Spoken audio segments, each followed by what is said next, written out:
Good morning, good afternoon, and good evening. You are watching The Experiment with Joe Soro. Yes, we have a lot on the table tonight, and it's been a pretty busy week, man. The NBA free agent period always brings the people out and about. We're going to be talking about the three sports. Yes, we're going to be talking about football. We're going to be talking about baseball. We're going to talk about basketball, mainly basketball because it is that time of year, and then a little bit of baseball.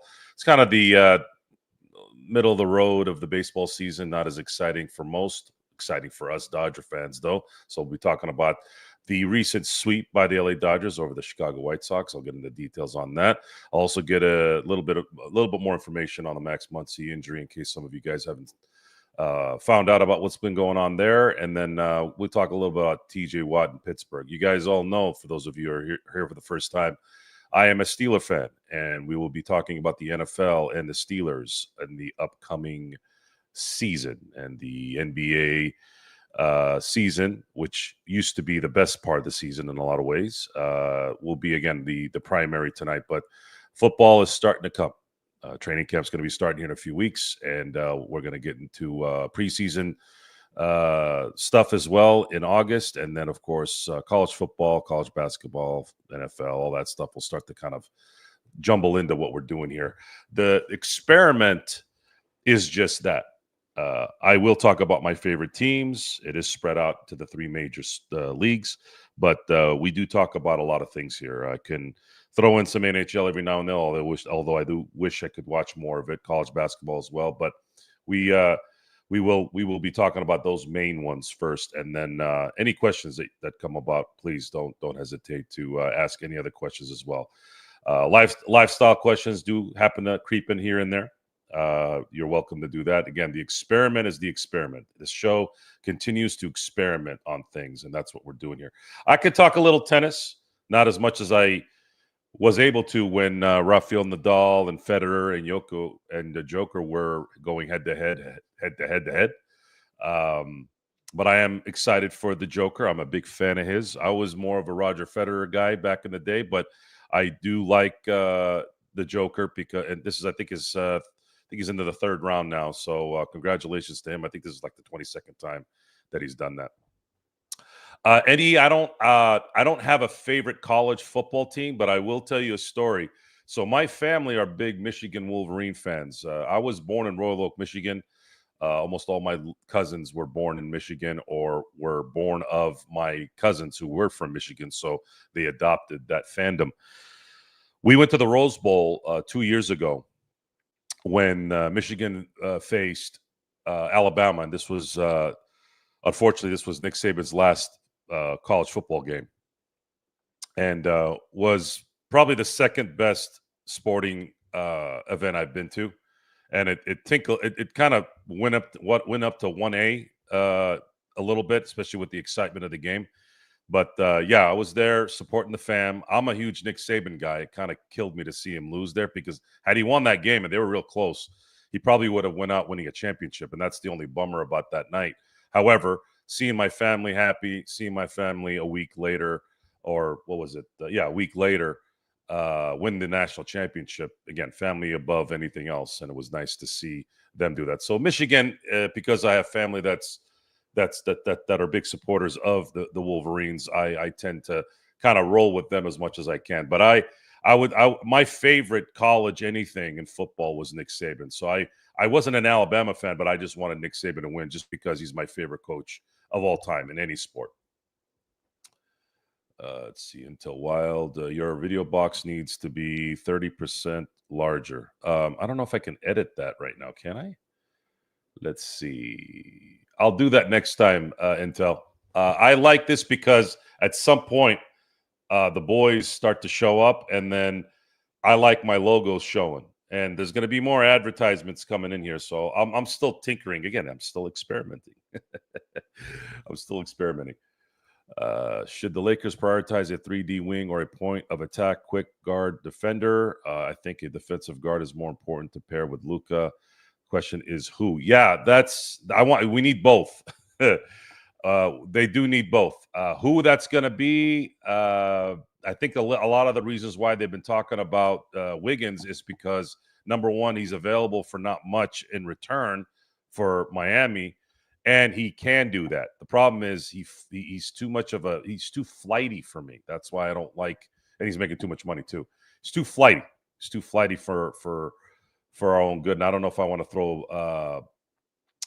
I don't know if I want to throw any draft capital at that. I don't think it's worth it. If you can get him on expiring contracts, then I would do it, but nothing else in terms of like a first round pick, unless it's heavily guarded in terms of it doesn't go below 14 or something like that, or it goes back to the Lakers. Boris Becker or Andre Agassi? That's a great question. I did grow up watching Boris, Yvonne Lendl, McEnroe, Connors. That was the introduction of my tennis life. Although my favorite player was Martina Navratilova. That was like my favorite tennis player when I was growing up. I'm going to have to pick Andre Agassi for the simple fact that he's an 8-time major winner and he's won all 4 majors. So that has to take precedent over Boris Becker. Joe Soro, what about I don't know what you think. I know who Tony Hawk is. That's it. That's the limit of my skateboarding knowledge. Never watched skateboarding. Tony Hawk's the only thing I know about him. Steffi Graf won the Golden Slam in 1988. She won the Australian, the French, the Wimbledon, and U.S. Open, and won the gold that summer in, I believe it was Seoul, Korea. Yeah. So Steffi Graf, I think, is the only one that's won the Golden Slam. She won all 4 majors in the same year and won the Olympic gold that year. That's a phenomenal feat. Let's see here. You guys are coming fast and furious here with all your questions. I like it. I am a Rams fan, kind of bummed Ramsey went to the Steelers, but how do you feel about the safety room now that Fitzpatrick is gone? So they're going to have to – they don't have a – the Steelers – Minka Fitzpatrick in the last couple of years wasn't doing the splash plays as a safety. Now, if you look at the lineage, the Steeler – safeties, they don't get they don't there's not a lot of it seems like there's not a lot of talk of the greatest team to have safeties. The Steelers are. They've had guys like Carnell Lake. They've had guys like Jack Butler. They've had guys like, Jack Butler was way before our time. This was back in the 70s when they were winning Super Bowls then. You obviously had guys like Troy Polamalu. You had guys like Ryan Clark. Even Chris Hope was a phenomenal player. Then you had Minka Fitzpatrick, who is probably, I'd say, in the last 25 years, you could argue that he's probably second behind Troy. I wouldn't say that, but, in terms of his all-pro status and some of the plays he was doing before the last couple of years, you could say that he was there. I think, and it wasn't all his fault. There's a couple things that happened with Minka that I've assessed. Number one, I think at some point injuries are probably taking a toll on Minka. The other thing is there were times where Minka was making phenomenal plays where the refs called penalties on him. And I'm not talking about anything illegal. It was just a reaction by the ref calling him for a 15-yard, unnecessary roughness because some receiver didn't, I guess he became vulnerable, even though there's 400 miles an hour coming at you and you're supposed to stop on a dime, like things like that. And he would get penalized, and it would totally, I think, mess up his mental game. And then at that point once you have any hesitation in football, you're over. Like the guys are too quick, too fast, and a little bit of hesitation is going to get that receiver or that tight end or whoever's getting that ball down in that seam or on the sidelines. They're going to have the advantage, and they're going to be able to make plays. And I think that played a huge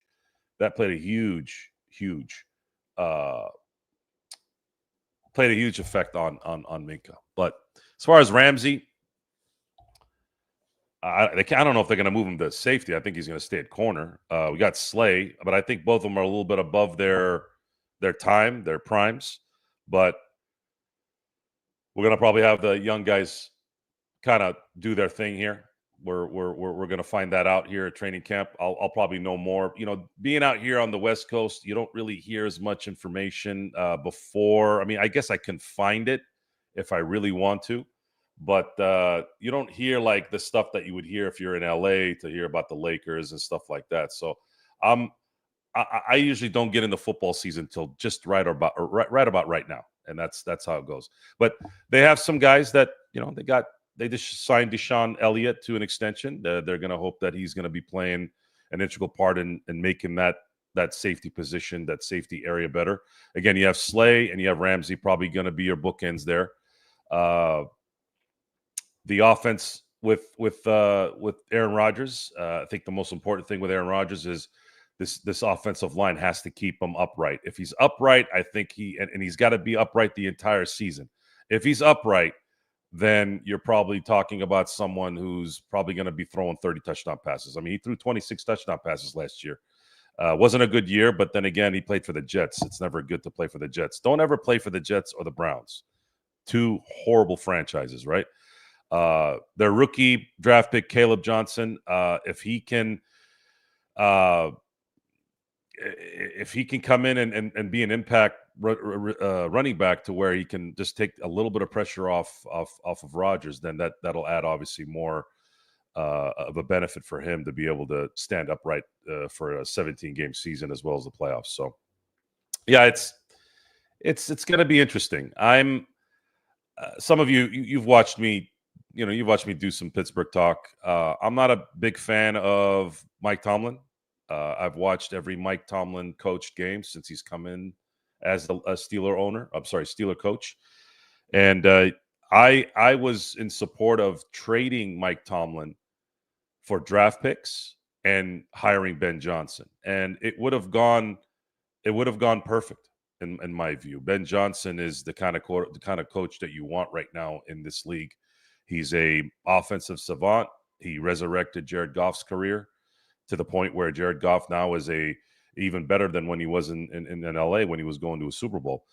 And they were really close the last couple of years. And this was his chance to go to an organization like Pittsburgh. And that's the beautiful thing about coming to Pittsburgh as a coach is he would have come. He would have made sure that this would have been the first priority, because when you become a head coach in Pittsburgh, you're a head coach in Pittsburgh until you want to leave. Really. I mean, you had 23 years with Chuck Noll from 1969 till 1991. Then you had Bill Cowher from 1992 to 2006. And then you've had Mike Tomlin since 2007. So had you gotten Ben Johnson, you probably would have had him for 20 years because he's a pretty young guy. So, yeah, that's where that is. And we'll talk more about that in a little bit in terms of TJ Watt. I think that's kind of the last thing that the Steelers need to do to finally put this thing together. I think there's rumors that TJ wants about $40 million per year. I think that's what I'm hearing. I think they're going to probably settle for something between 35 and 38 when it's all said and done. Just find that compromise and then get that thing signed in and ready for training camp. And hopefully that's the other thing is TJ's been coming up lame at the end of years because he's getting himself beat up. So I'm hoping that he has a little bit of help from Highsmith and the defense at the back end of the defense, helping him keep those things at bay in terms of the receivers and the offenses they're going to be facing, and then allow TJ to not have to kill himself the first 10, 12 games of the year, because that's all they have. TJ Watt is one of the more valuable defenders I've seen in a long time. And it's time that he can kind of just do what he's supposed to do and not have to take on everyone's job. Long-winded one there. Let's see. If it turns out we only got Ayton, which was total luck, our pick and Jake, ain't it, Joe? Our pick and Jake, ain't it, Joe? I just don't think until that it's just going to be those two guys. They have to get another guard. They have to get another penetrator. Otherwise, it's going to be kind of the same thing like last year where LeBron's going to get used too much. Did you watch Billie Jean King versus Bobby Riggs? I did. King now Dodgers owner. I didn't. I've seen highlights of that, Craig, but I've never. I didn't see. Obviously, I didn't see it live. I don't think I was born yet.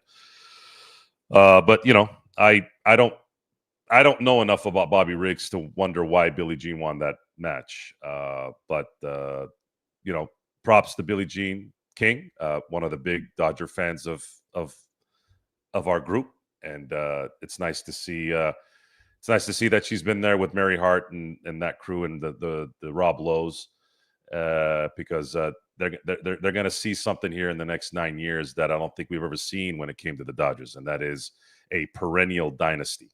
Perennial dynasty. I know that's a kind of redundant, but I have full confidence that during the Otani dynasty, you could even call it that, during the Otani dynasty, during the Otani era, I feel very confident that the Dodgers will end up probably winning at the very least 5 World Series. So between 2024, which they've already won one with him, you got 24, 25, 26, 27, 28, 29, 30, 31, 32, 33. So you're talking about 33. So until 2033, I see at the very least between 24 and 33 at least 5 championships. And that's a good thing. It'd be nice. It'd be nice to see that, and hopefully I last long enough in the next 9 years, and I think I will. It'd be nice because that would take the Dodgers to 13 World Series championships. They would pass the St. Louis Cardinals if the St. Louis Cardinals, let's say, win one only in that time or less. Right now, the Cardinals lead in the NL with 11 championships. And the reason why I haven't mentioned anyone else in the AL is because the Yankees have 27, and we're unlikely, at least I know I'm unlikely to probably see the Dodgers pass 27. That would take something else. I mean, we're talking I'd have to live until probably 90 years old, and the Dodgers would have to be the Yankees between 1920 and probably 1950. I think they won like 15 World Series between that time. So, yeah. But anyways, I don't really care about any of that, really. Just Dodgers just keep racking them World Series rings. This team right now, I worked out the numbers right now. They're on pace to win 103 games, which would be 5 more than they won last year. If they win 103 games, it's a sure bet that they're probably going to have the best record in the league. The 1927 Yankees and the 1998 Yankees. I wasn't around, obviously, in 27, but I was around in 1998. To me, that's the best baseball team I've ever seen in a singular season. And then everything I've read about the 1927 team, they won 110 games. Murderers Row is what their nickname was. Those two teams are, in my view, what the Dodgers of this season are playing against in a lot of ways, because they're already the champions. So now they have to kind of up the ante a little bit. They got to win a back-to-back now, right? Because the Dodgers in their illustrious history have never won back-to-back championships. So if they win their first back-to-back championship in this season, and if they win, I would say they don't necessarily need to win 110 like the 27 Yankees or the 114 like the 98 Yankees. But if they win, let's say, if they win like 108, let's say 108, which is very possible because they're on a roll right now. And all their pitchers are coming back after right around the All-Star break, or definitely after the All-Star break, which is in about 12 days.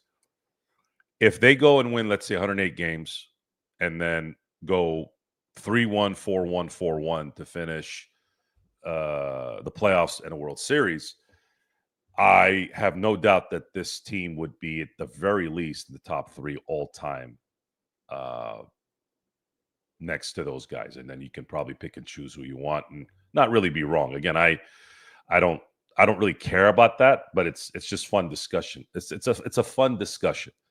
It's fun comparing those teams, especially the 98 team, because that's, again, the best team I've ever seen. So it'd be nice to have one of my teams in that same realm. And that's how I'm looking at that.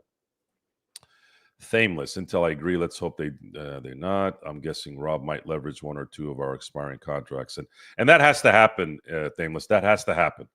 He's got $22 million right now in expiring contracts between Gabe Vincent and Kleber. That is a good chunk of money. Got to use that to get at least one guy somewhere in a 3 or 4 team trade, and then maybe send a couple of seconds. I don't know, something, so that they can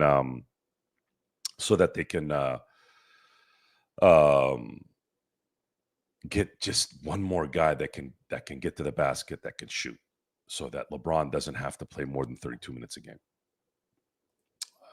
Joe Sora, what about snowboarding sports? Nope, nope, nothing in the ski world, nothing in skateboarding, nothing in snowboarding. I have snowboarded, I have skied, and I have skateboarded. That's the limit of my involvement with those three. That's about it.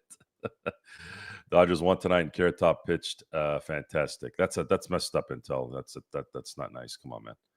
Olivier, Joe, I need a big booty Latina. Well, if you want a big booty Latina, I don't know where you're located, Olivier. All you got to do is come to SoCal, and I can take you anywhere here, and you'll see them all over the place. Best bar in IE to pick up a chick. You know what's a good place? There's a place called Shamrocks here, although there's not. I don't know if I see a lot of I don't know if I see a lot of the mamacitas over there, but there's a lot of hungry single women or divorced women there. Every time I go eat sushi next door, when it's evening time, my favorite sushi joint is right next door to Shamrocks, and every time I go in there, you always see the girls. I don't know if they're smoking cigarettes or they're smoking their vapes outside or just drinking outside. But there's some good looking single moms just hovering, and my observation skills are pretty keen. In those situations, especially in those situations, and you could see they're thirsty. So you want something from where I'm at here in Temecula? Yeah, I'd say that'd probably be a good place. But they're mainly white girls. I don't see too many Latinos in there or Latinas in there. Brogdon or CP3? Ugh. Eek. How about none? I heard CP3 wants a starting job though, so I don't know. I guess if I had to pick, Pale, I'd pick Brogdon. Billie Jean Keane is a Dodgers owner. Yeah, I think she owns a certain percentage of it. Joe, what about air drone racing, sports, and air? No, Johnny, I don't watch that shit either. Man of War or Secretariat. I don't follow horse racing, but from what I heard, Secretariat was essentially the Babe Ruth of horse racing. King like Magic, a minority owner. Yes, correct. That is correct. Craig, thank you for that. I know this swinger party every weekend in You got to tell me. You got to tell me what a swinger party looks like. That's funny because that I'm always curious how those things happen. I mean, I've heard stories where there's little like words that are said next to couples, but I've never been involved in those things because I'm pretty sure swingers seeing me and my wife together, they know that that's not how we swing. Today's Bama players that played under Saban, why don't they have impact in the NFL like those Miami teams? What are you talking about, Jay? What? Bama players? Bama players own half the Pro Bowl in the NFL. Who are you talking about? You got to elaborate a little more on that one, JY. Alabama players are great in the NFL half the time. Joe Kershaw sucks now. Changed my mind. He doesn't suck. He's actually better than he was last year. And I think the surgeries he had this offseason helped. I think he had one on his foot and he had one on his knee. The issue is he's not going to be Kershaw is pitching in an era that he probably would not have been able to pitch even maybe in his prime. I don't know. Is there enough velocity? Is there enough movement? Is he more of a Greg Maddux? I don't know. What I'm hoping for Kershaw this year is that the Dodgers are in a 3-0, let's say a 3-0 series leading NLCS, and you throw Kershaw out there for game 4 because the matchup makes sense. Maybe he's facing a bunch of lefties, right? And have him pitch maybe one playoff game. But everything has to be perfect there. And I don't know. That might be just a fantasy that I'm not. That's not really. That's just fantasy. It's always going to be fantasy. It's not going to be a reality because every single game is important in the playoffs. You can't just do you can't just throw somebody out there for novelty reasons because you want them to get there. I unfortunately don't think Clayton Kershaw has the stuff to pitch in a playoff game. I think he'd get lit up pretty quick, and he's been lit up the last couple of times he's pitched. So I would say enjoy Clayton Kershaw's regular season here. You got about another, 79 games, 78 games left. He's probably going to pitch another 7 times, if that, 7, 8 times, let's say.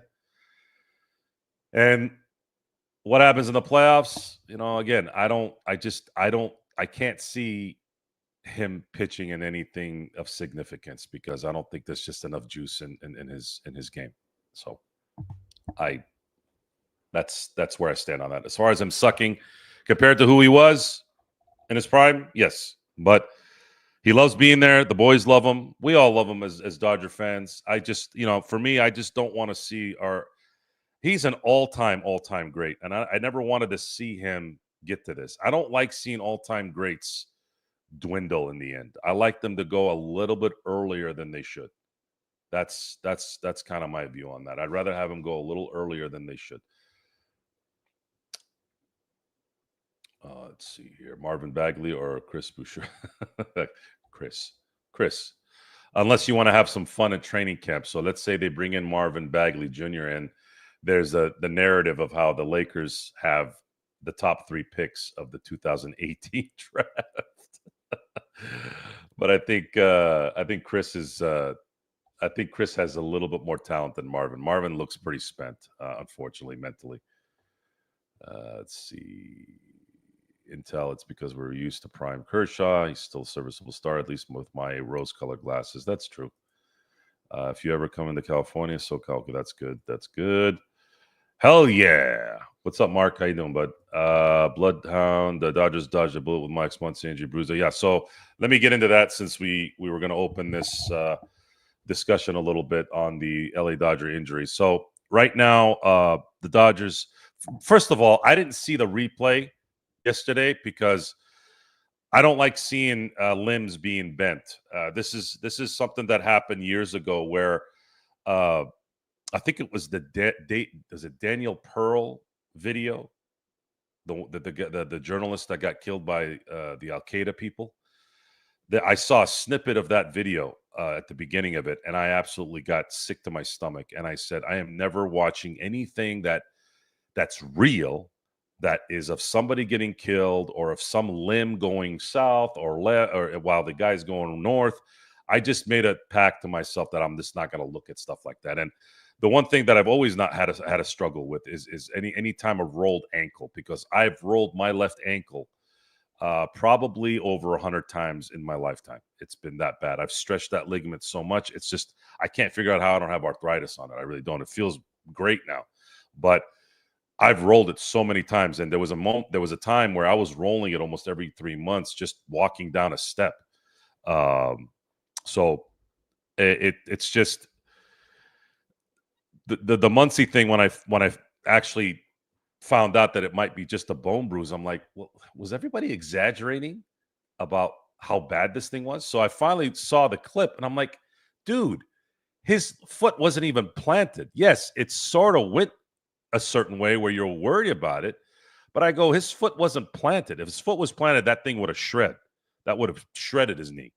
But he got hit and his foot moved. So I felt pretty comfortable anyways last night because Doc usually says, hey, man, it's not looking good when it comes to those type of injuries. Now, he might play coy with the pitcher injury stuff because he's been doing that all year. But when he said they were optimistic based off of some of the preliminary stuff they were doing in the clubhouse, I was like, oh, no, he must have just sprained it or something that's not serious. Because usually when it's something torn, usually they know the ACL is torn. So I felt really good last night that it wasn't bad. And then this morning, he was interviewed by, I think it was the Sportsnet guys and just Dodger media in general. And he told everybody there was a bone bruise and that they're looking at probably a 6-week wait period here. So, hey, look, it's a bummer. It's a bummer that they lose Muncy. He was playing phenomenal baseball. He was playing all-star baseball, in my view. But it's a hell of a lot. It could have been a hell of a lot worse losing him for the year. So by coming back in, let's say, 6 weeks, he'll get himself back in kind of baseball mode, and then hopefully by the end of September, he'll be back to Muncie doing Muncie things and helping us win a World Series. So props to Muncie, props to the medical staff. Thank God that he wasn't too injured there. As far as the other injuries in the Dodger baseball world, I think Snell and Trine are going to be be throwing for Oklahoma, as well as Glass now.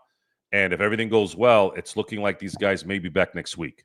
So be in tune with that. When the Dodgers get Snell back and they get Glass now back, and of course Trident coming back is only going to help the already formidable bullpen. We're going to be seeing less of these bullpen games, so that's exciting because now you're going to have Kershaw. By the way, props to Dustin May, had his best, probably his best pitching game in his Dodger career. Was pitching a perfect game actually through 5. Had a couple hits in the 6th inning, but still had a shutout after that. And then in the 7th, served up that 2-run homer, and he was pissed off, which, it's kind of a bummer. I think he wanted to finish the game. He wanted to, because his pitch count was so low. I think he was at 70 after 7. I think he was right on 70, if I remember correctly.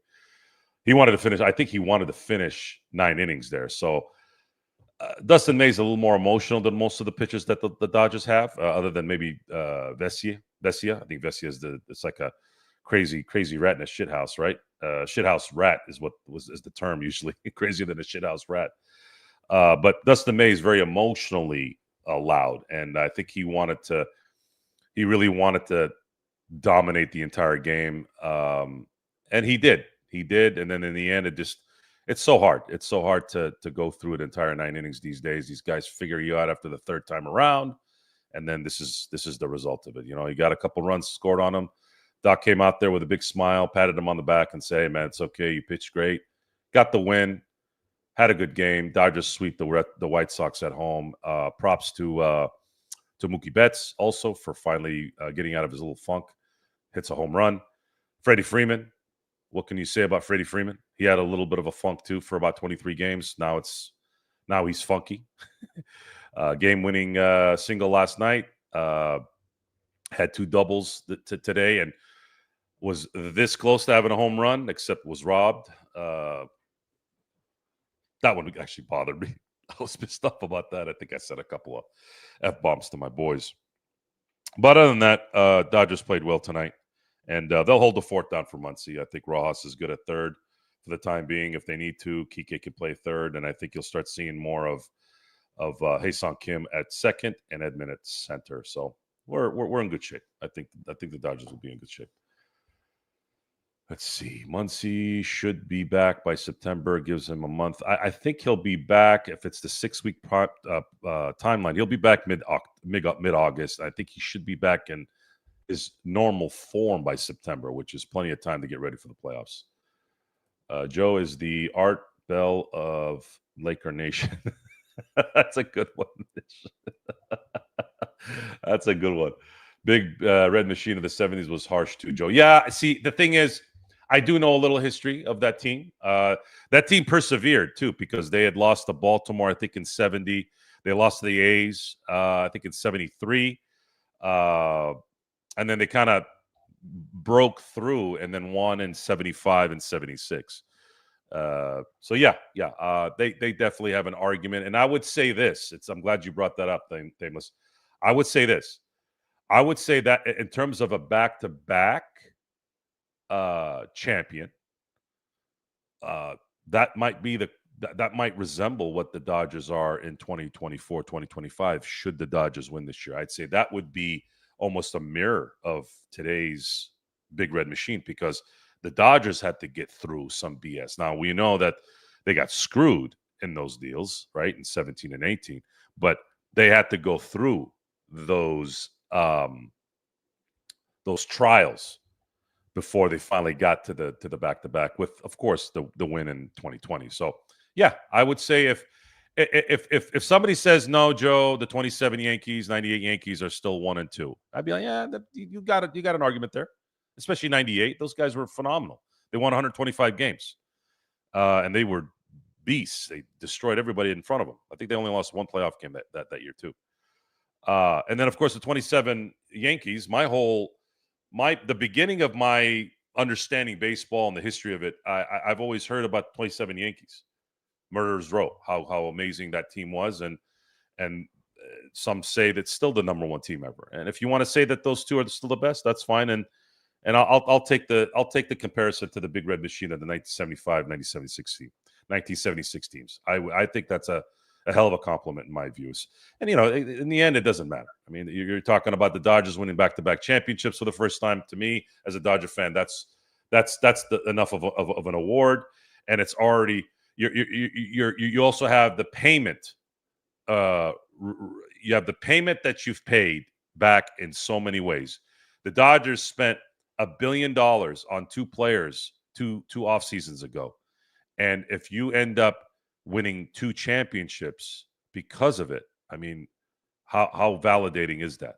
It's as validating as it gets, and the Dodgers will only continue to make sure that this thing is replenished the way it is, the way it's supposed to be, and then Dodger fans will be getting used to this lifestyle because we are starting to get used to it a little bit.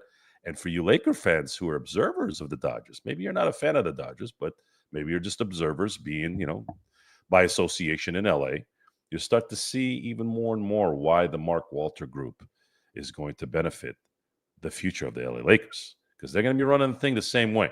Might not be able to operate the same way because the NBA's salary caps and more restricted way of doing business, but they can't control the people that are behind the scenes. Mark Walter and his group are going to put the right people behind the scenes to make sure that they have the best people to be able to adjust to this particular process of the NBA. So very excited about that in so many ways. LA sports is going to be very good for us, guys. If you're all Dodger and Laker fans, you're going to have a lot of fun in the next 10 years. I book it. Joe, who is the active NBA leader in rebounds? Off the top of my head, I think it might be LeBron, wouldn't it? Hold on, let me look. NBA active rebound leader.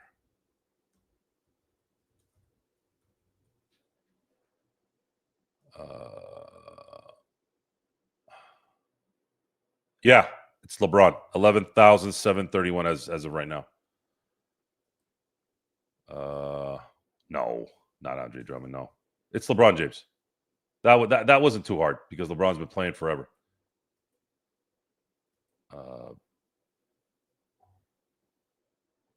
Oh, good. You guys all know. Hungry single women are cougars. Yeah. A lot of them out here. A lot of them out here. A lot, and it blew up even more after COVID. A lot of them were my friends' ex-wives. I was close. Forgot about LeBron. His longevity trumps Drummond, but Drummond has the highest average. Yes, indeed. Do you guys think the Lakers can get both Dame and Beal? If they do, they can just drop Gabe and Shake. No, I don't think the Lakers are going to get either one. The Dame is cooked. You can't have Dame in the backcourt with Luka. You need somebody that can play some defense next to Luka at some point. Beal is a disaster. He's a walking infirmary. I don't want that guy anywhere near the Lakers. Would try to trade Vando for a wing, maybe trade Vando Gabe for Kuzma. I mean, I'd take that trade in a minute. Kuzma can frustrate you by not shooting well, but he's definitely better. He's definitely going to shoot better than Vando, I'll tell you that.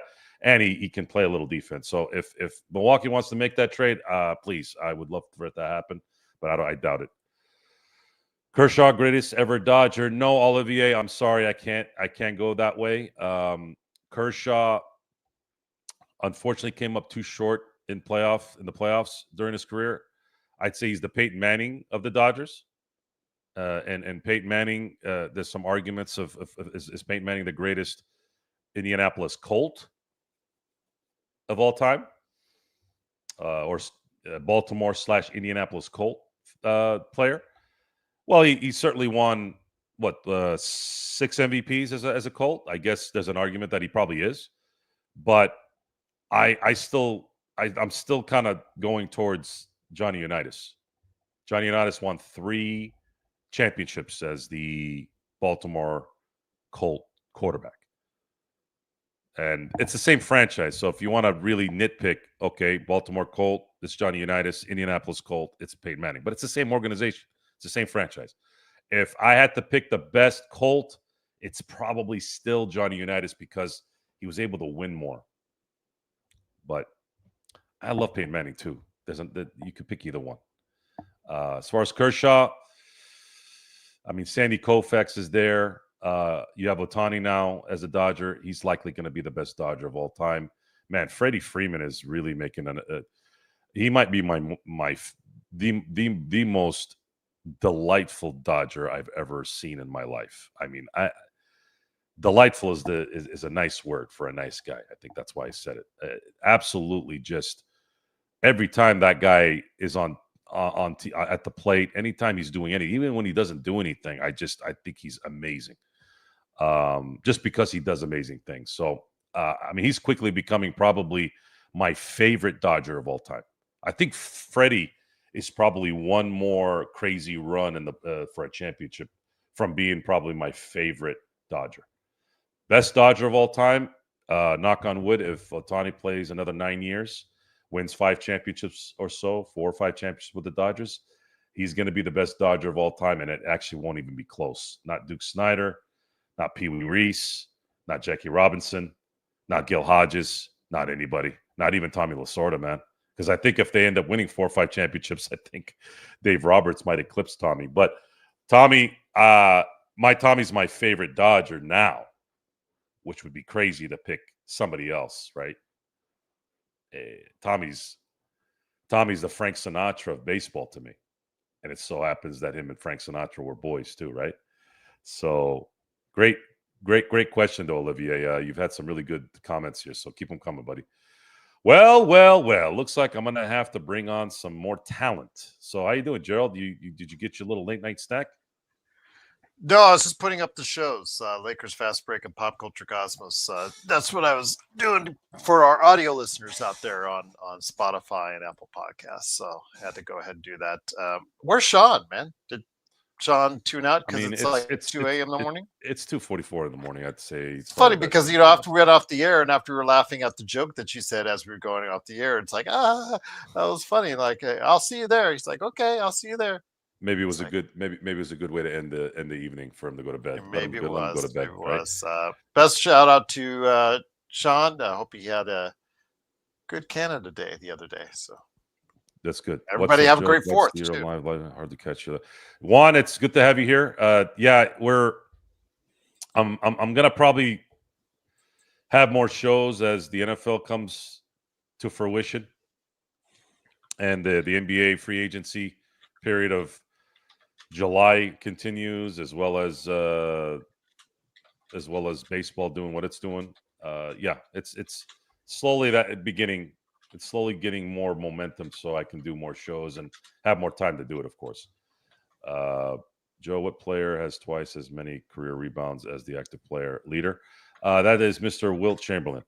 I think he has 23 or 22,000 rebounds. Pale Fox. That's just off the top of my head. Kershaw is not the greatest Dodger. Yeah, he should have been, but and in defense of Kershaw, no one got more screwed out of that 2017 title than Kershaw, because had those sons of what's not cheated, Kershaw had dominated them in game 1 and would have dominated them in game 5. He was up 4-0 and 7-4 in that game.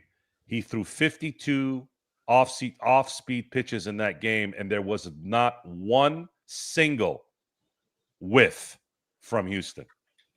That's virtually impossible to happen. 52 off-speed pitches, not one swing and miss by Houston. Imagine that. If they had not cheated, especially in that game, I have no doubt Kershaw wins that game. Dodgers win that game, and they close this thing out in 6. And then Kershaw would have won 2 games in that series and probably won World Series MVP. And that probably changes the narrative on Kershaw completely, because you can't be a choker if you're sitting on a World Series MVP. So, but in the end, it's just one of those things that just sucks in life, right? It just never worked out for him there. It just sucks. I feel bad for him on it. But he's going to go to the Hall of Fame. He's a first ballot Hall of Famer. He's an MVP. He's won 2 championships with this team. It is what it is. And hopefully he wins a third one. Olivia, greatest season, the Dodgers, because the postseason greatest Dodger might be Koufax. Yeah, I think there's a legitimate argument that Koufax is the best Dodger ever. I think it's easy. How many hot dogs is Joey Chestnut eating tomorrow? I'd say Olivia, over your under questions 80. have been amazing. What's his record? Over under 80 on that, because he's pissed. He's pissed because they banned him last year. So I say 80. I was in Rosarito, Mexico in my college days. Had a good time. Had a very good time in Rosarito. Joe, what do you call a sick eagle? An illegal? I heard that joke last week, actually. Yeah, he used that joke yesterday on the LFB. Fitzpatrick is no Ed Reed. I was comparing the players and success swing guy. Yeah, there's no one that's compared to Ed Reed. Ed Reed is the greatest ball hawk I've ever seen. However, and I'm going to come off as a homer here, there is no better safety that I've ever seen, period. Not Ronnie Lott, not Dennis Smith, not Steve Atwater, not Ed Reed, although Ed Reed has the first spot in a lot of people's eyes. I have never seen a safety do the things that Troy Polamalu has done. And Troy Polamalu was Troy Polamalu was a big game performer. Ed Reed, I never really saw a lot of big plays from Ed Reed in big moments. He won a Super Bowl with Baltimore. He was obviously an integral part of that. But I never saw him make the big splash plays that changed seasons and changed playoff games and changed things like Troy Polamalu. Troy Polamalu was the biggest big game player I've ever seen at safety by a mile. I mean, there's no one even close other than maybe Ronnie Lott. And all you got to do is watch the 88 Super Bowl with Ronnie Lott when Ickey Woods was running up and down the field in the first quarter, I think it was, until Ronnie Lott said, you know what, I think I'm a little sick of this Ickey shuffle. I think I'm going to take this motherfucker out. And hit him with a just devastating shoulder smack right at the goal line. And then Ickey was never right the rest of the way, and they ended up losing that Super Bowl. Is Fernando Valenzuela the greatest Dodger? No. I would say probably the most beloved from Dodger fans due to the fact that the Dodger fan capacity is very Hispanic. I'd say that'd probably be their favorite player, yeah. Koufax, top 3 greatest Dodger of all time. So right now, I'd say greatest Dodger, top 3.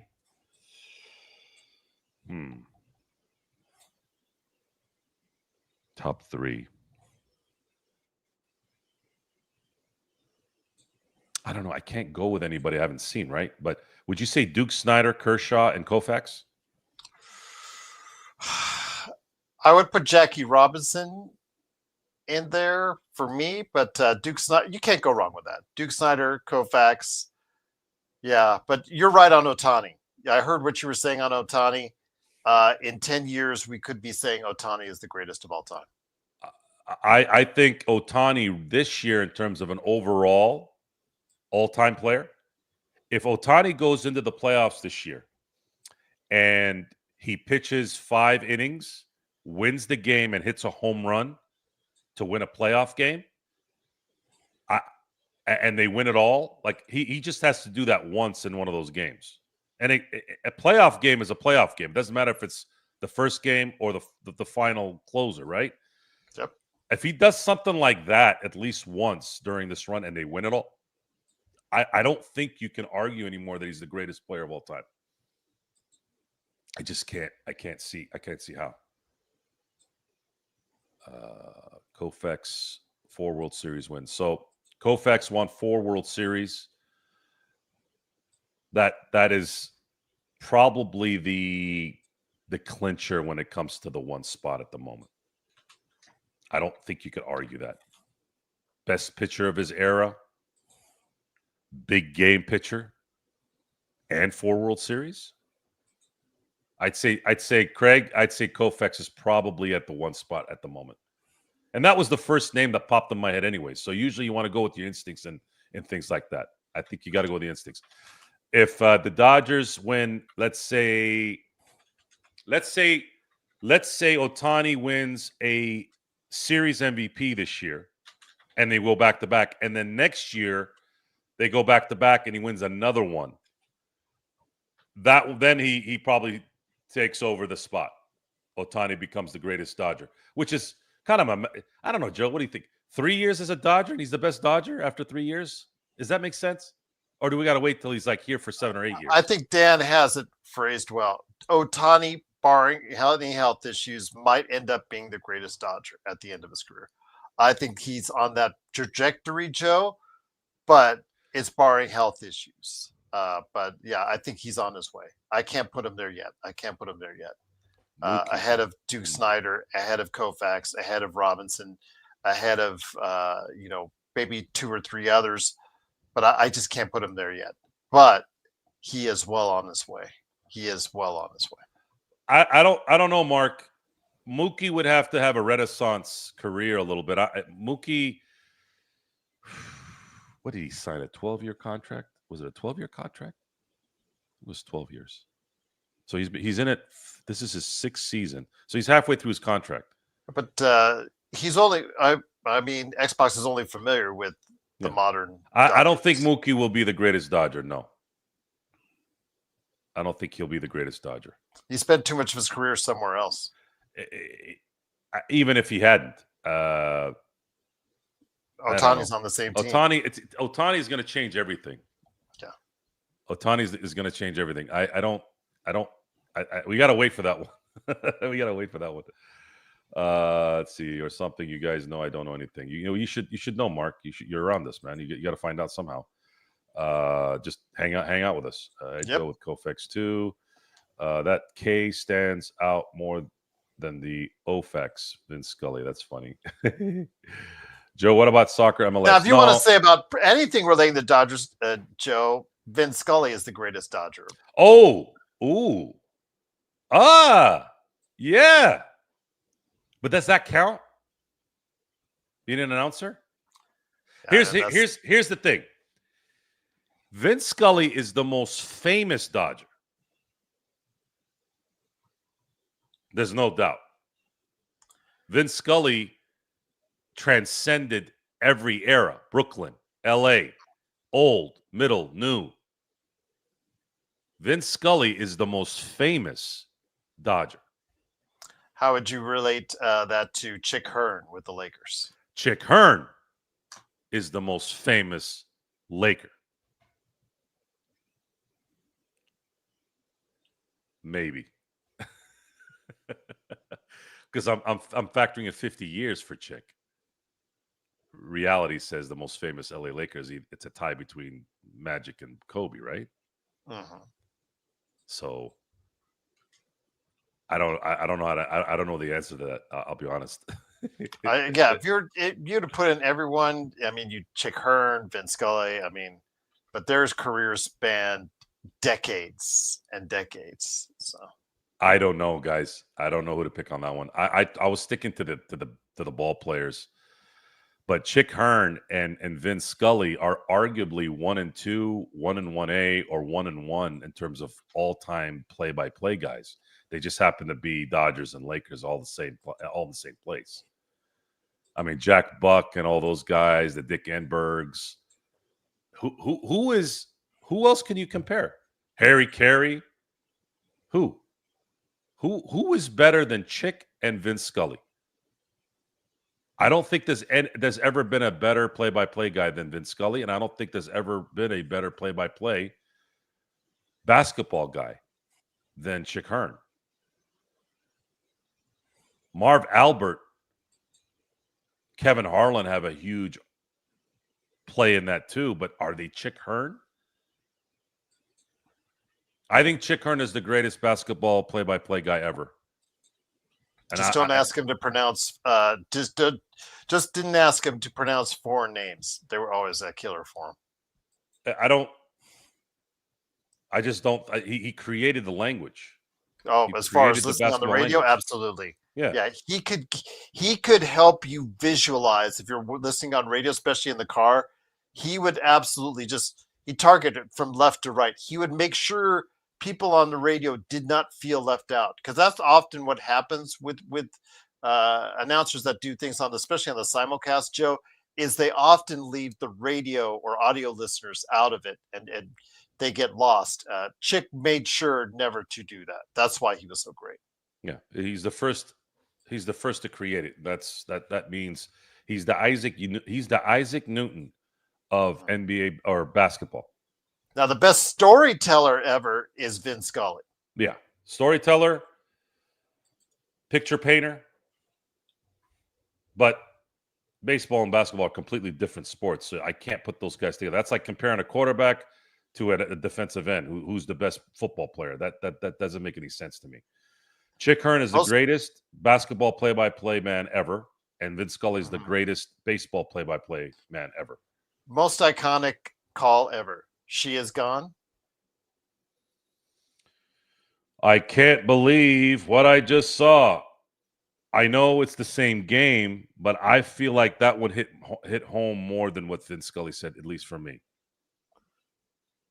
Okay, because she is gone seems to She's be gone as more big. remembered. She has gone as big. But for some reason, I can't believe what I just saw hits more. Because that's exactly how I felt at the time.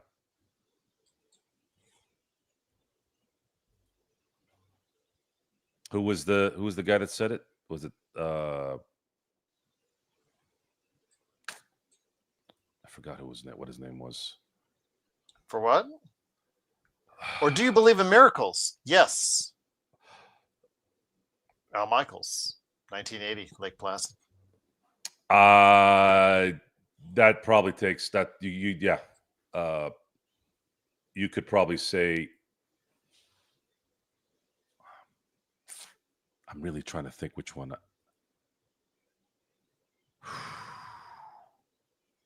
Oh yes, Bob Miller.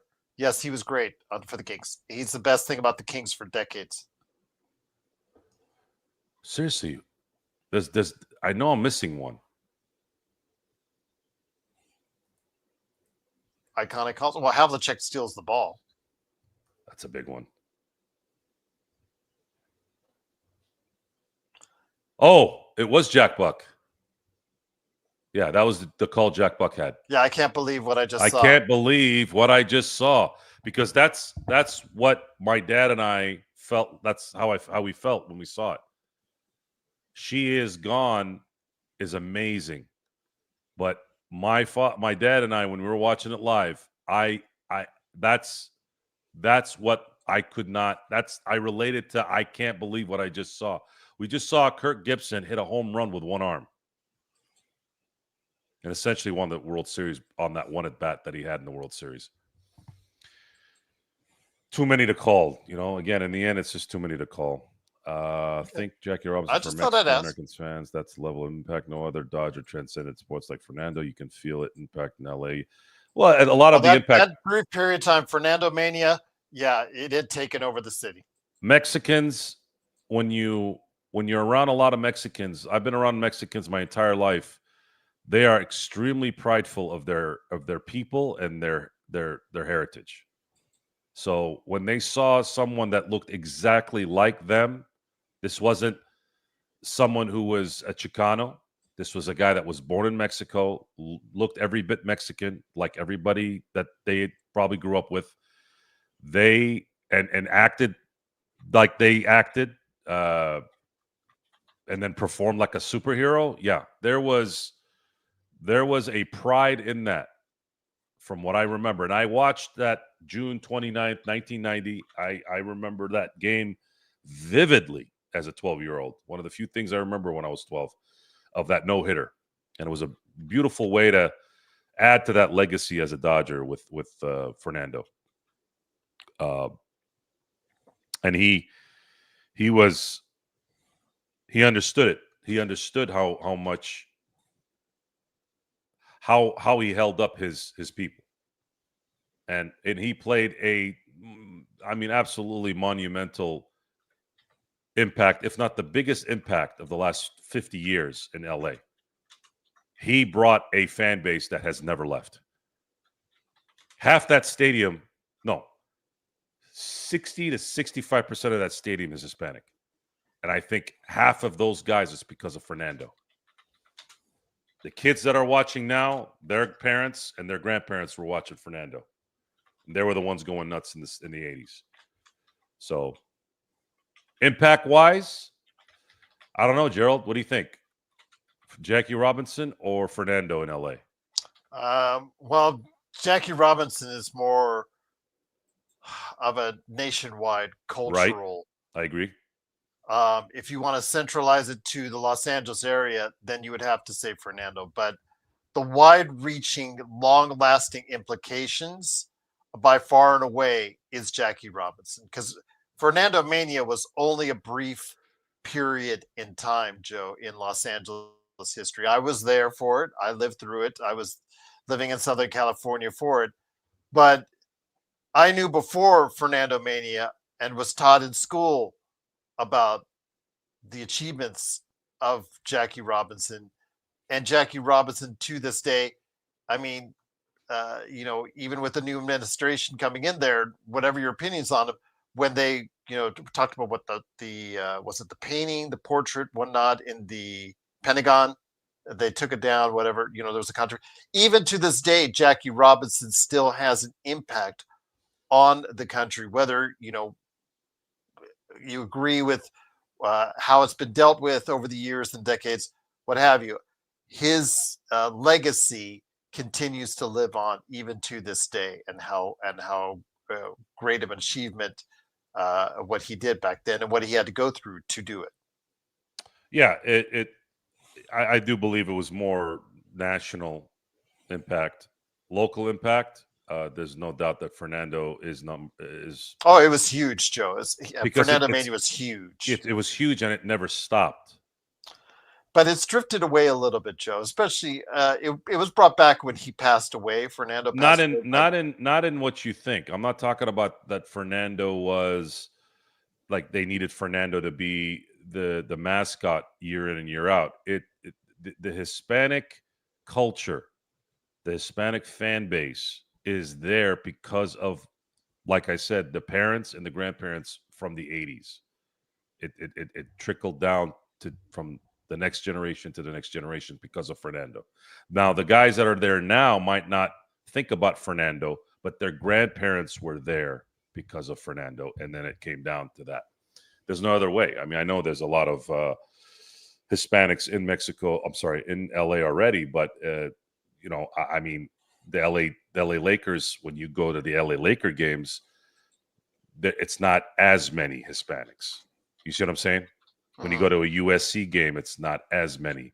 The Dodgers is kind of known. Course. The Dodgers are I've sat in the bleachers, Joe. Yes. Yeah, the Dodgers. All you have to do is go to the bleachers to understand the effect of Fernando. Yeah, it's there. I get it. It's there. The Hispanic culture is there because of Fernando, and the generations that went after those first ones still making an impact, even though they're not really there for Fernando. It's just it's part of their upbringing. Hey, we go to Dodger games in this family. This is what we do, right? See if Fernando was a huge deal. Yes, he was. Thanks. See, you guys are talking to each other. What is the chance the Lakers getting Beal? I hope zero chance. I don't want Beal anywhere near this team. I don't like Beal. I never have. Let's just say Beal or Dame. Let's say that the Lakers. I'd rather have Dame. If I had to pick, I'd rather have Dame. I don't want Bradley Beal. I don't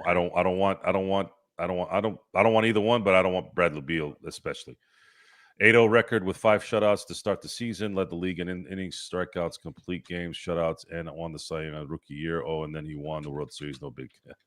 Yeah, that was a pretty epic season from what I've seen. Do you collect sports cards? No, Denver, I don't. I do not. I do have a friend that does that for a living, though. So if you ever need any advice or help with that, let me know. I can send you over to my boy Jordan. I did for a period of time in the late 80s, early 90s during the junk card era, which I found out about the junk card era. I think a Barkley rookie is the most valuable one I have. I have some ones from the 70s too. I have to pull it out, but one of these days, as far as the card collection I have, it's not vast, but it's all right. But nothing really of high value except for the Barkley rookie I have.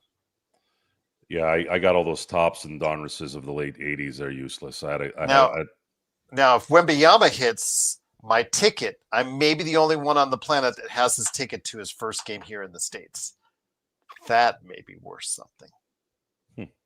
Because when for the place where he played at against the G League Ignite, for when he was playing with his French team, you go there, it's all done by the phone app. So everybody was scanning their phone app. But I asked for a printout specifically for that purpose, and I got a printout of it. And yeah, it's like, oh yeah, this is a ticket. Prints out as a ticket. So you never know. Never know. I got to get it appraised. I got to get it. What is it? They go ahead and take a look at it, give a score, evaluate it by PSA or whatnot. Yeah, let me know how that works. I'm kind of curious on how that's going to play out. Mookie Betts is a first ballot Hall of Famer if he retires after this year, if he would to retire. He is a former MVP. He's got, let's see, 1, 2, 3, 4, 5, 6 Gold Gloves, 7 Silver Slugger awards. He was a runner-up for the MVP 3 times. He was that close to being a 4-time MVP in those years. Pretty crazy that Mookie kind of gets put a little bit to the side now. The more you start seeing the Shoheis coming in, the more you see Freddie becoming this clutch maniac. Yeah. Mookie is going to be going to the Hall of Fame as a Dodger, and he might end up being the 3rd best player of his era. He's going to be a first ballot Hall of Famer, and he's probably going to end up winning. He's got 3 right now. He's probably going to end up winning at least 6 championships before his career is over. And he's not even going to be, he's going to be the 3rd, maybe even the 4th best player on his team. Because I forgot to mention Kershaw, even though technically he's kind of done. But Shohei, Freddie, Kershaw, and then Betts of this era, right? Because all 4 of those guys are going to Hall of Fame. Yeah. Embarrassment of riches. Is that how they say it? Yes. But see, the great thing about Mookie is he doesn't give a crap about any of that. That's what makes him special. He's a humble dude, doesn't care. Bloodhound, I'm sorry that you're a Red Sox fan. That's terrible. I feel sorry for you. You could be an Angels fan. Come on, I've talked myself, even though this is not why, I've talked myself into saying the Red Sox sort of made amends a little bit for the 18 cheating season by sending Mookie to the Dodgers for what? What was it? The 3 paper clips and the oxidated penny? Because that ended up being a return of 2 World Series so far with Mookie Betts here. And it's looking like there's going to be a 3rd by the end of this year. So it is what it is. Sorry, Red Sox Nation. You guys need to start selling it. I think they got to sell their team at this point. I think whoever's running that gig is starting to run their team like the Pirates. Just make sure Triton is healthy for the playoffs. We need him. I think that's probably why they've left him out, Dan. As long as they have, they want to make sure that he got enough rest so that he's ready for the back half of this season. That's not just a great season. That's myth-making stuff. Ruthian, like if Shohei showed up and solved the housing crisis. That's funny. Blood, do you go for the Patriots? Yuck. Now we're talking about the Patriots. Dustin Amazing. That's a good one, Dan. Pale Fox was called something like Fernando Mania. Yeah, Fernando Mania. Most cringe moment of 2024 was when Dave Roberts twerked on ice. I can't argue against that, Olivier. 100%. That was horrible. I had to turn away right away. It was so bad. And then I saw a clip of it a few weeks ago, and I was like, just had to look away. And I'm sure his kids destroyed him for that, by the way. Terrible. No grown man should ever twerk. I'm having scotch down into my belly. Mark's going to know what that is. I can't hear scotch and not think about that scene. Bloodhound, you'll always have coming sorry, I'm talking. Yeah, 6 Silver Sluggers, 173 wins, most of them with the Dodgers, a unique wind-up and master level command of the screwball.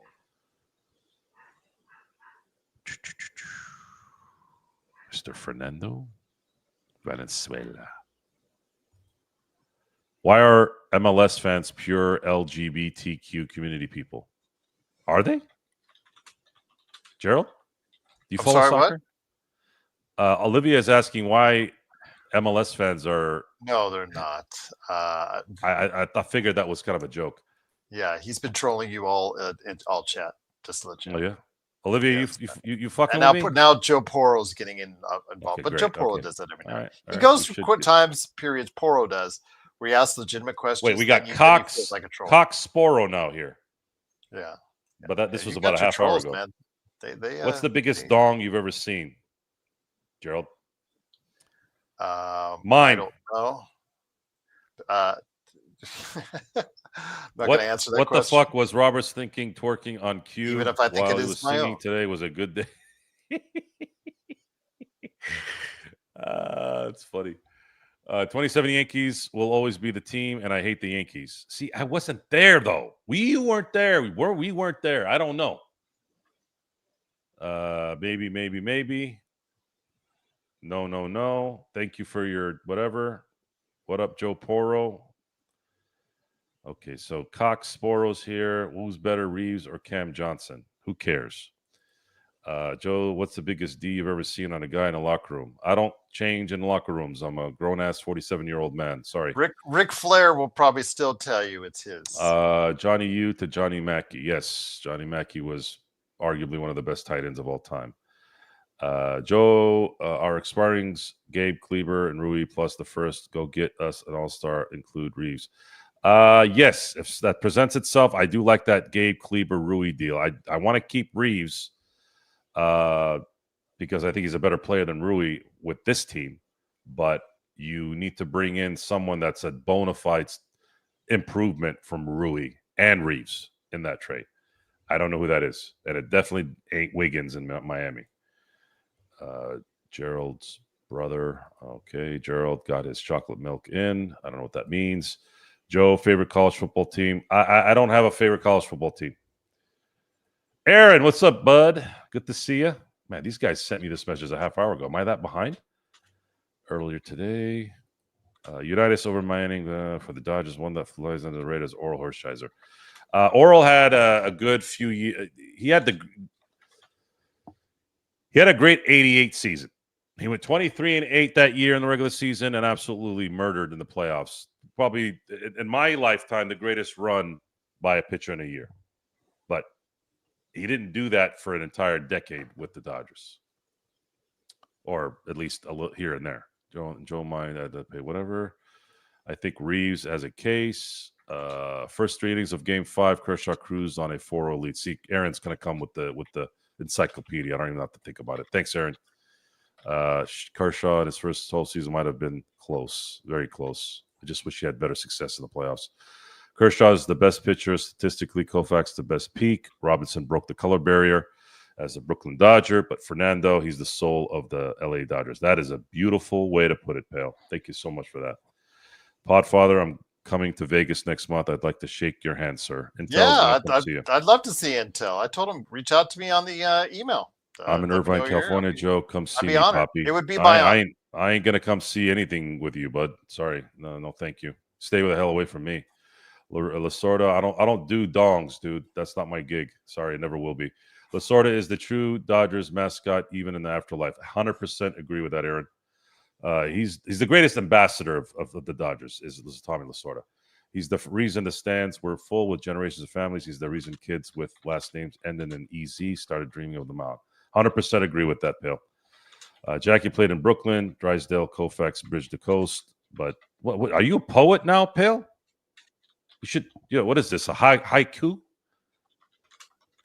You got to write this down and sing a song with this and get some bars in this. But Fernando was the first homegrown LA megastar to truly own a city. Was he born here? I thought he was born in Caracas, in Mexico.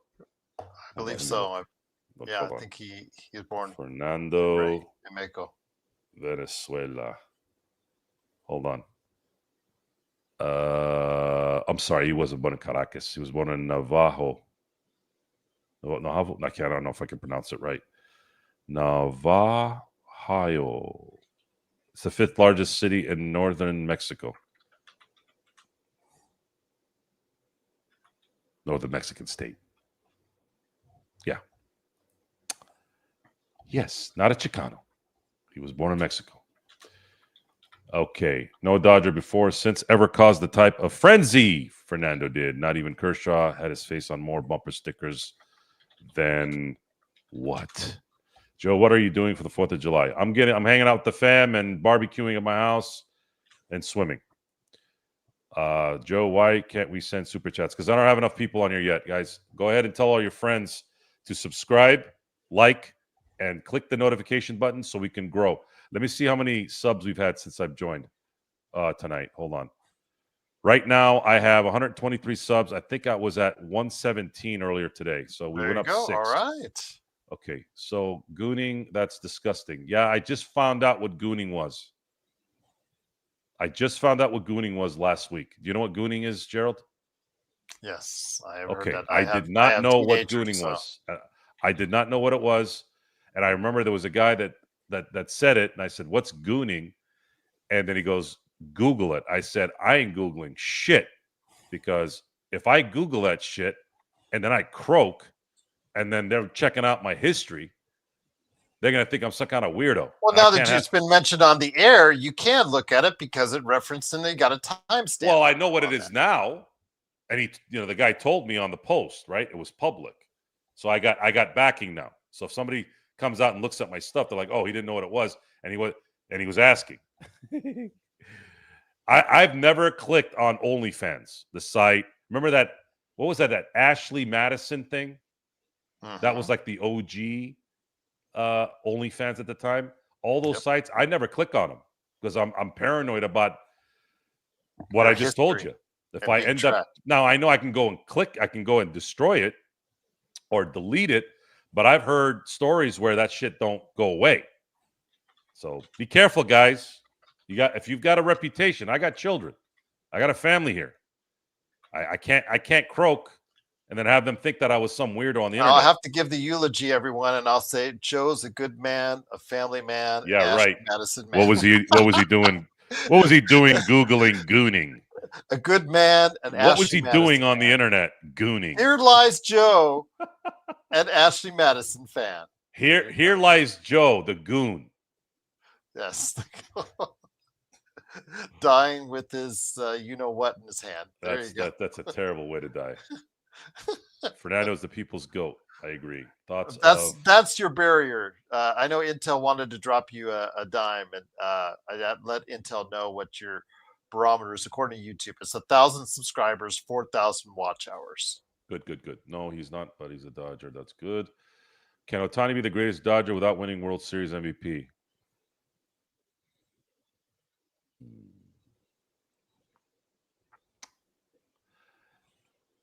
He's got 9 including this season. Well, not including this season. He's got 8 more seasons on his contract. If he wins, he's on his way to win his 4th MVP. 2 as a Dodger. If he wins 2 more MVPs, regular season MVPs, I don't think he needs to win a series MVP in the playoffs. But I can't see him not doing it. I just can't. He's going to win one of those at some point in the next 8.5 years. Just I can't. That would have been like saying, well, LeBron's not going to win a championship. That was never going to happen. He was going to win a championship at some point. Same thing with Shaq. Shaq was going to win a championship because we saw the duration with those guys. I'm like, they're too talented. At some point, they're going to get that championship. It's just a matter of how many. Vin is forever my favorite Dodger. I agree, Aaron, with that. Ohtani doesn't play defense. Ohtani pitches. Intel, how many hitters do you know that can pitch? And we're not talking about pitching like Kike Hernandez. I'm talking about 101 mile an hour movement. The question for you is, which everyday player can pitch and hit? There's only one. There's only one. Yeah. There's only one. The Bambino. Well, the Bambino pitched and then with the hitting afterwards. Now, he did pitch and hit in certain games here and there, but he was mainly a pitcher or mainly a hitter. Ohtani is going to pitch and hit for the next 2 to 3 seasons, and then I think he'll hang him up and become a position player. Vin is Magic. Shohei is Kobe. I agree with that. Cock Sporo. I could agree with that. Change your name. That's a stupid name. Hit the likes, chat. Great crowd. Thank you, Mark. Let's see. Howard Cosell. Howard Cosell was good. Thameless. Thank you. I knew I was missing somebody. Al Michaels is the only one who's had as long as player. Yeah, I mean, longevity is great, but I still would pick other guys than Al Michaels. And Al Michaels is really good though. Joe Buck Sr. or Joe Buck Jr. I grew up with Joe Buck Jr., so I didn't grow up with Jack Buck as much. Let's see here, Joe. Who's the best NFL announcer? Ooh, right now? I'm still saying Spiro Ditas. I know it's not the best. I'm really a big fan of Ditas, Joe. I really like the Lakers. I really like Bob Papa and Ian Eagle at the moment. Oh yeah, Ian Eagle. You're right. I go back and forth with those guys. Eagles the all-time NFL.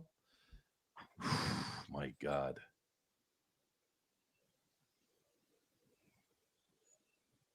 I mean, there was. I know Pat Summerall. When I would hear Pat Summerall's voice, it just meant NFL football. But there were other guys too. Dick Enberg had that voice too. When I hear his voice, you just felt Sunday in football, right? It's too many, man. It's too many in there. I have to think about that one. UB Brown is good. Joe, have you ever used those rhino pills from the gas station?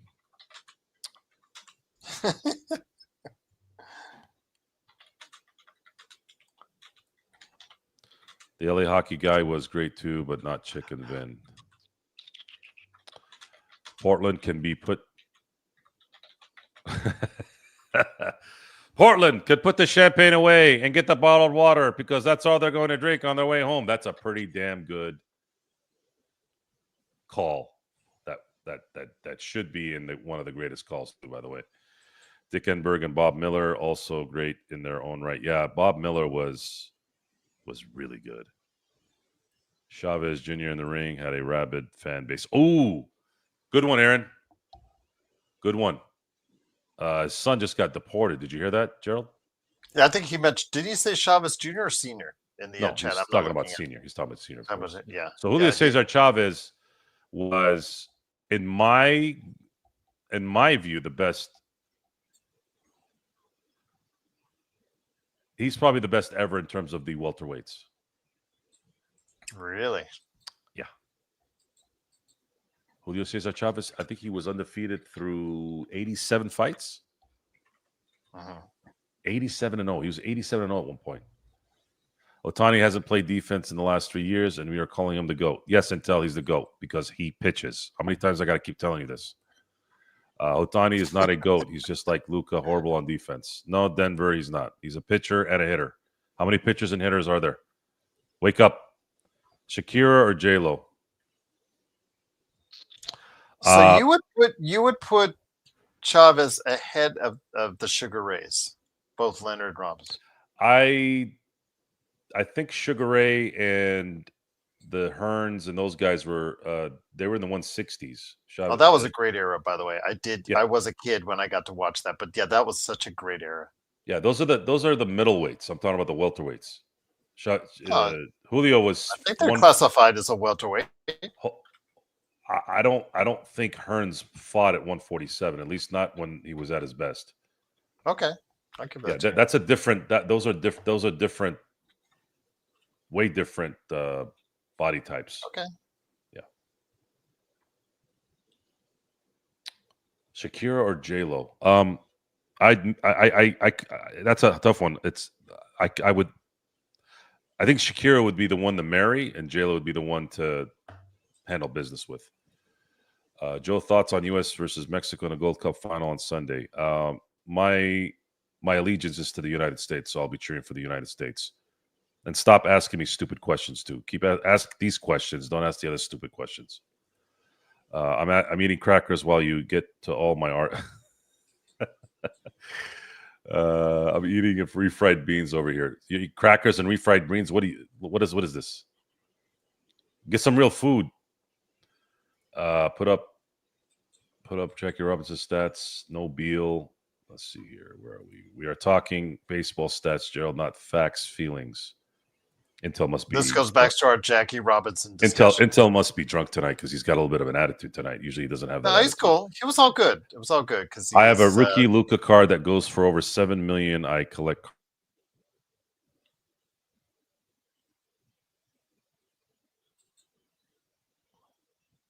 Okay. Is still there? Are we still there? Yeah, I got you. Okay. Let's see here. Hispanics constantly break out in fights in the bleachers. Podfather. See, I know that. I knew he was drunk. Of course, it's going to be Hispanics breaking out in the parking lot. 80% of the fan base is Mexican. It's just a matter of numbers. I have a rookie Luka card that goes for over seven. Oh, yeah, okay, I already read that. Ain't no Luka card worth. Yeah, I didn't think so either. Thanks, Joker. Baseball stats only, please. No Muhammad Ali stats here, sir. What the hell are you talking about, Intel? Seriously. What are you on tonight? Verdugo and some prospects. Yikes. I'm really behind on these messages. This is it's 12:29 and we're at 12:11. I can tell you here in a second what the most valuable Luka card is. Right now, it's $3 million, I believe. It's a 2018 National Treasures Luka Doncic rookie logo man patch auto 101. Joe, would you rather choose Gerald or Austin Reeves? That's hilarious. I have no affiliation with any political party, so I have no opinion on whether. Okay, that's good. Joe, would you rather watch the Clippers or the Padres? The Padres. That's actually a good question for Joe. I thought that one was. I enjoy. I haven't been to the Intuit Arena, but I was at a Clipper Laker game when it was the Clipper home game, which was the first time, and I think it was the last time I'd been to one. And it was like, it was like coming home, and another guy's in my house. Well, I've told you I've been to Petco Park, or what I would imagine it would be. That place is like an oven if you're sitting near the dugout, like I did. It's an okay park. I've been to better, but I'd like to, out of curiosity, I'd like to go to the new Clippers arena. I'd like to see, because I want to see that scoreboard, the one that, you know, how it circles all around, Joe. I want to see that live. Although I really don't want to pay the $80 for parking. It is literally, guys, $80 for parking. Ohtani doesn't play defense, Joe or Gerald. He's super great of all time, but can't say GOAT doing doing that. Intel, don't talk baseball, okay? Because I've already said it 3 times. Stop talking about baseball then. Well, how many times do I got to say? He pitches and he hits. Who pitches and hits in the majors right now? How many times I got to say it? Spiro was great in 09 and 10. And the thing is with Spiro is he wanted to do football, and the Lakers said, no, you got to do this full time. Sucks. Just let him do football. But anyways, love Bob Papa when he did boxing after dark. I never watched him doing after dark. I got to check that out. Second inning, 2 innings pitched doesn't count, bro. What do you mean, bro? What are you broing me for? He's getting back into form. You don't think he's going to pitch 5 innings at some point here? Intel, you want to fight me? You think you're wild? You think you're really wild? He loves you, Joe. Had that one round against Sergio Martinez. Oh man, I remember that. Damn, Aaron, your memory is something else. I remember that. I remember that round. I thought Sergio was done. Oh man. Leonard was 147 guy. Was he? Hold on. When? I'm telling you, Joe, they were welterweights. If you look up their listed weights during the course of their career, Robinson, Leonard, Hearns, they were all listed as welterweights. But again, you're so vehemently opposed to it. I was just like, okay.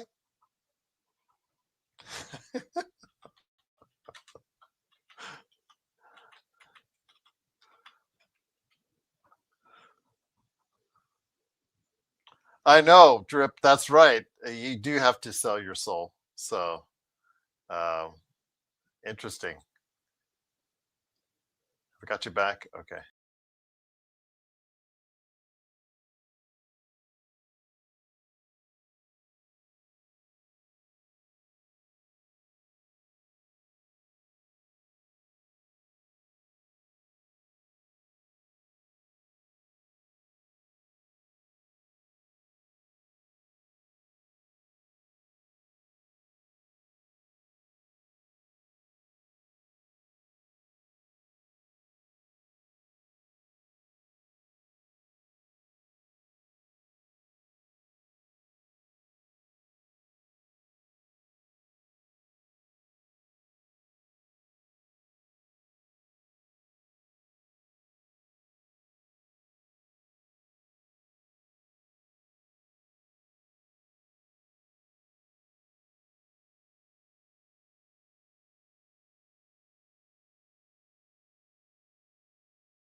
Well, I guess let's see. Sorry, guys. I just totally missed. I've been on mute this whole time. Why am I getting cut out here? I don't know. I thought it was me for a second, so I refreshed, and then we're all in the crowd.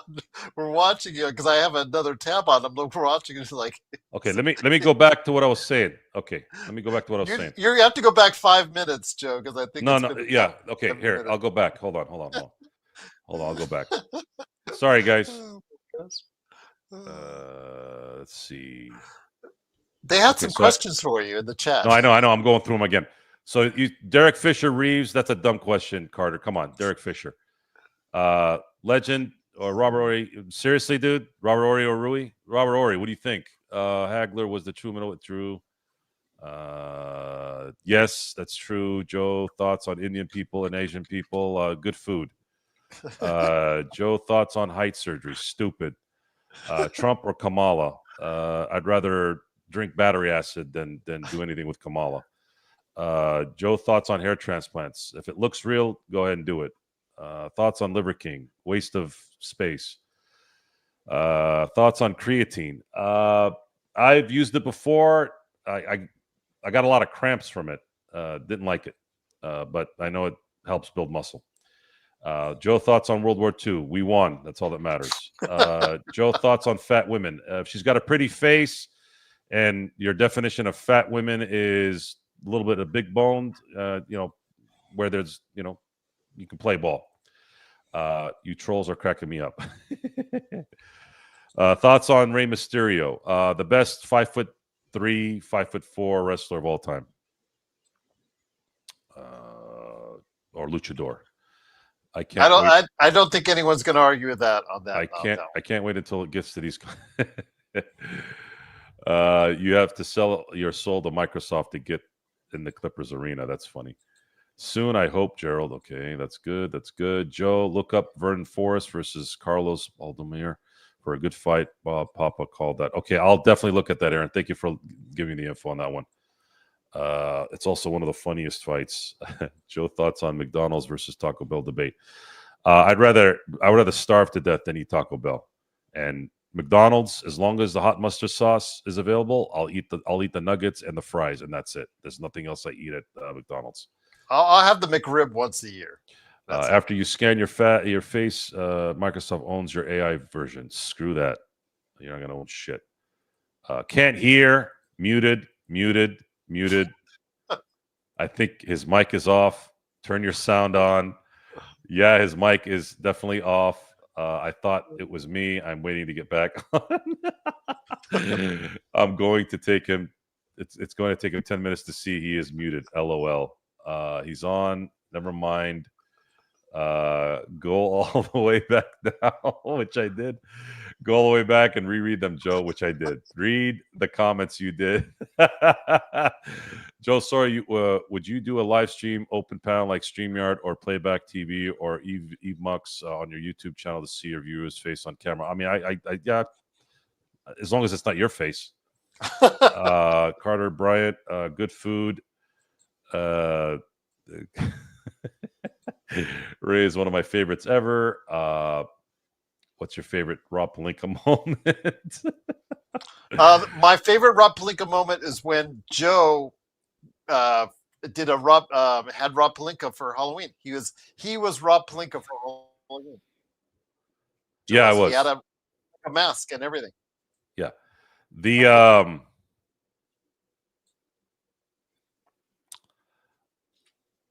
my favorite moment, which is not necessarily a favorite moment, but it's the most memorable, probably more, Manos from Above when he was signing KCP. That was the beginning of the stupidness of Rob Pelinka. Celebrity crush. Oof.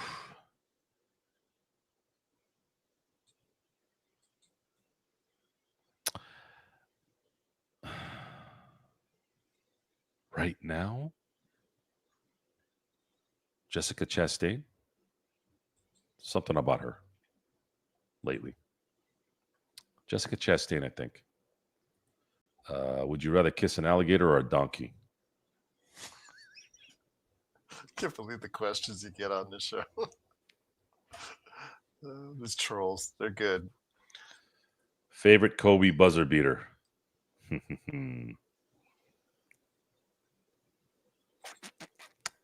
I mean, can we get away from... We can't... It's got to be the Phoenix one, right? Yeah, Phoenix. The one that popped in my head originally is the Sacramento one. When Paul Westphal was looking at Kobe's feet to see he was out of bounds, and Kobe's heels were above the outside line. He hits that three and beats the Kings. I'd say that one was probably my second favorite one. It was a regular season game one, but I thought it was kind of cool. What's your favorite Gerald moment?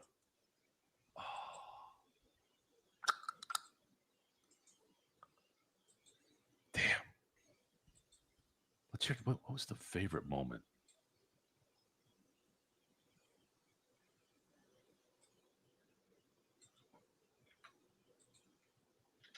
I don't remember. I don't have one. There you go. Let me get back to you on that, Jay. Let me get back to you on that. I know I'm thinking about other things, so I think I'm messed up. Favorite restaurant, Ruth's Chris Steakhouse. Favorite pickup line, come to my house. Joe would beat the shit out of the alligator, Happy Gilmore style. I agree. favorite position in bed?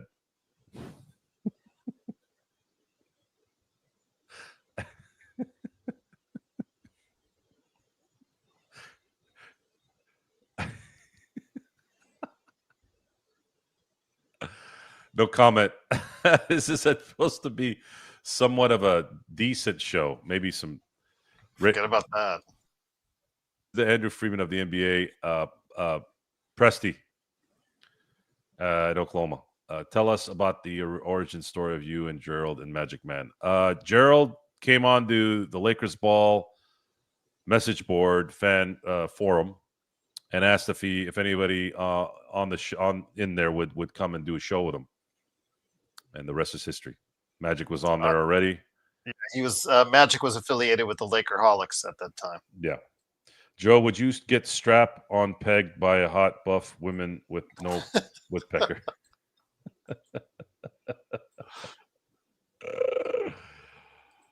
Oh man! Somebody ask another question. Thank you. I'm just gonna say, thank God you guys are not doing this on the fast break, because I would delete them all. What's your favorite LeBron James Sports Laker Baby would moment? probably ban you. My favorite LeBron James Laker moment. 2020 for me was probably, the 2020 playoff run. I thought he was phenomenal that whole run. What's your favorite dessert? Chocolate cake. Just chocolate cake. There you go. Not too bad. Let's see here. Did we meet 125 yet? That's kind of what I was waiting for. We got the 124. For those of you who are watching, who are new here, please subscribe, like, and hit your notification button. I want to see if I can refresh and get to 125, and then we can slowly get away from this disaster that's been created here with all these questions. I'm gonna get to a few more here, and then I'm gonna call it a night. Hopefully they're good ones. Let's see. Who is the most underrated player in NBA history and NFL history? Okay, that's a good question. Most underrated in NBA history.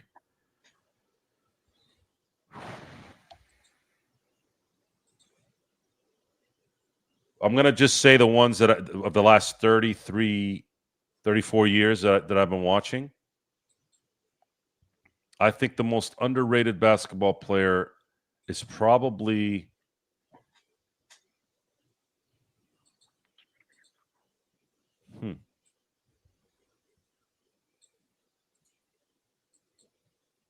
That's a good question. Underrated.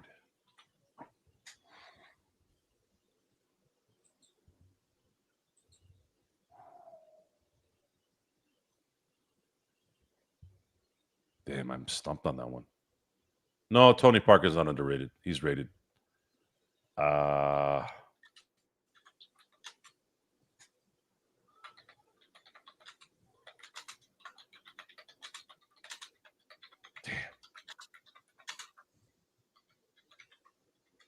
That was a really good one. Oh, I think Dirk Nowitzki is the most underrated player.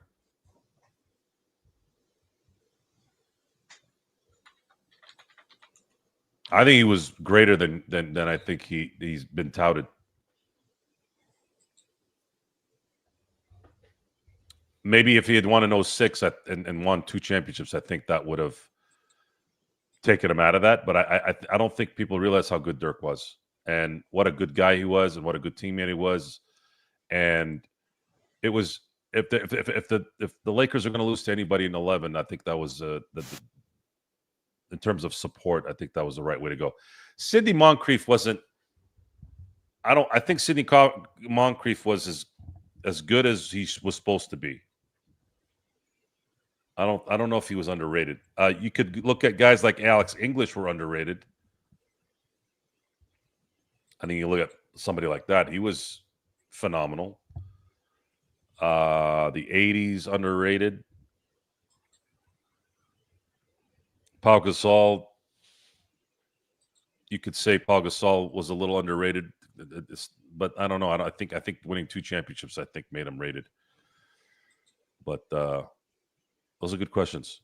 I think that was a good question. I don't think Hakeem is underrated. People know how great he was. Let's see. I think that's it. Fat liver. That's funny. Anyways, Gerald, thank you for being here tonight. I want to thank everyone for being here tonight with the hilarious questions, the dumb questions, and the good questions. We're going to be back probably sometime next week, unless something pops up and I'm ready to do something else, because it's going to be a very busy weekend. For those of you in the United States, on the West Coast, in Central, Mountain, or East, thank you. Thank you for being here tonight. For those of you outside in Australia, in the Philippines, wherever you are, thank you for watching there as well. And until next time, we'll see you next time.